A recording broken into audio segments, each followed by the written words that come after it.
ഈ കിരിബാത്തിയിലെ പുതുവർഷം ആ സിനിമാ ഡയലോഗ് പോലെയാണ്. അതായത് അരമണിക്കൂർ നേരത്തെ പുറപ്പെട്ടു. ഭാരതത്തിൽ അർദ്ധരാത്രി എത്തുന്നതിനും 8.5 മണിക്കൂർ നേരത്തെ 2026 ആദ്യം വരവേറ്റത് ആ കിരിബാത്തി ദ്വീപാണ്.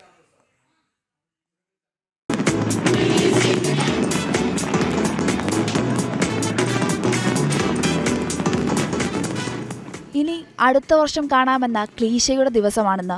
രാജ്യം നിമിഷങ്ങളെണ്ണി കാത്തിരിക്കുമ്പോൾ ലോകത്ത് ആദ്യം പുതുവർഷം എത്തിയതിന്റെ സന്തോഷത്തിലാണ് കിരിബാത്തി ദ്വീപ്. ഓരോ രാജ്യങ്ങളും വ്യത്യസ്ത സമയമേഖലകളിലായതിനാൽ ഓരോയിടത്തും പുതുവത്സരപ്പിറവിയും പല നേരത്തായിരിക്കും. അന്താരാഷ്ട്ര ദിനാങ്കരേഖയ്ക്ക് തൊട്ടു പടിഞ്ഞാറുള്ള ഓഷ്യാനിയൻ രാജ്യമായ കിരിബാത്തിയിലാണ് ലോകത്തെ ഏറ്റവും ആദ്യം പുതുവർഷം എത്തിയത്. ഇന്ത്യൻ സമയം ഉച്ചയ്ക്ക് 3:30-ക്കാണ് കിരിബാത്തി ദ്വീപിൽ പുതുവർഷം പിറന്നത്. ഭാരതത്തേക്കാൾ 8.5 മണിക്കൂർ മുന്നിലാണ് കിരിബാത്തി ദ്വീപിലെ സമയം. കിരിബാത്തിക്ക് കൗതുകകരമായ മറ്റ് പ്രത്യേകതകളുണ്ട്. ന്യൂ ഇയർ ആദ്യം എത്തുന്ന കിരിബാത്തി ദ്വീപ് അറിയപ്പെടുന്നത് ന്യൂ ഇയർ ദ്വീപ് എന്നല്ല, മറിച്ച് ക്രിസ്മസ് ദ്വീപ് എന്നാണ്. കിരിബാത്തി എന്ന് നമ്മൾ വിളിക്കുന്ന ദ്വീപിന്റെ ഗിൽബർത്തീസ് ഭാഷയിൽ പറയുന്നത് കിർബാസ് എന്നാണ്.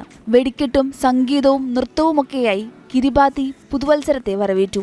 കിരിബാത്തിയുടെ കിഴക്കു ഭാഗത്തുള്ള രാജ്യങ്ങളാണ് പുതുവർഷം അവസാനമെത്തുന്നത്. കിരിബാത്തിയിൽ നിന്ന് 750 കിലോമീറ്ററോളം സഞ്ചരിച്ച് അമേരിക്കൻ സമോവയിലെത്തിയാൽ ഭൂതകാലത്തിലേക്കെന്ന പോലെ ടൈം ട്രാവൽ ചെയ്ത് വേണമെങ്കിൽ ഒന്നുകൂടി ന്യൂ ഇയർ ആഘോഷിക്കാം. ഇന്ത്യൻ സമയം 4:30-യോടെ ന്യൂസിലൻഡിലും 6:30-യോടെ ഓസ്ട്രേലിയയിലും സിഡ്നിയിലും പുതുവർഷം എത്തി. 8:30-യോടെ ജപ്പാനും 9:30-യോടെ ചൈനയും പുതുവർഷത്തെ വരവേറ്റു. രാവിലെ 10:30-ക്കായിരിക്കും അമേരിക്കൻ പുതുവർഷം. ഏറ്റവും അവസാനം പുതുവർഷം എത്തുന്നത് അമേരിക്കയിലെ ജനവാസമില്ലാത്ത ബേക്കർ ദ്വീപ്, ഹൗലൻഡ് ദ്വീപ് എന്നിവിടങ്ങളിലാണ്. ന്യൂസ് ഡെസ്ക്, ജനം.